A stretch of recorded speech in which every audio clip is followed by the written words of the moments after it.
In a classic case of Valve time, CS2 got off to a relatively slow start, and 22 months after release, it is only now approaching the end of its second season. This means that you have until the 14th of this month to get 25 Premier wins if you want a Season 2 medal and visible rating. The first season ran from when the game was officially released in September 2023 all the way through until near the end of January this year, making Season 1 over a year long. Season 2's duration will only be 166 days, or approximately 1/3 the length of Season 1. If this trend continues, then Season 3 will last only 56 days, Season 4 will be 19 days, and will approach CS2's season singularity around the start of October. Though clearly what actually happened is that Season 1 was just extended as Valve found its groove for this game, and from now on I'm expecting there to be a new season between every major, replacing the role of operations from CSGO and signalling the game's increased emphasis around esports, and away from the fun, casual game modes and mods and community of yore. Now, CSGO's operations typically coincided with the largest updates to the game and map roster, so hopefully we'll see the same large updates rolling out at the start of new seasons, and if that's the case then hopefully we'll get some big updates to the game in a few weeks' time. Who knows what Season 3 will bring? New cache perhaps? Tuscan? Balancing to the fire grenades? One thing's for sure though, we'll get a bunch of new weapon skins.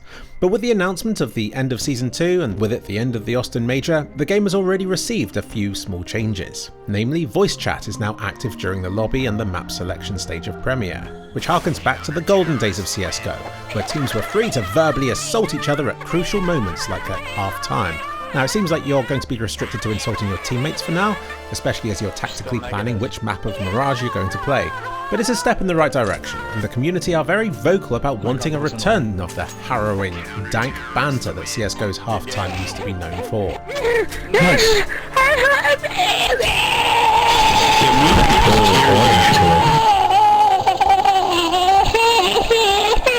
Please give it to us.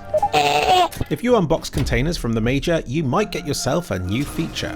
These are Souvenir Charms, and they contain highlights from the Major. But they're not all what you'd consider to be typical gameplay highlights. Some contain footage of people just dying, and others show stuff like this. That last round. Yeah, Torshi.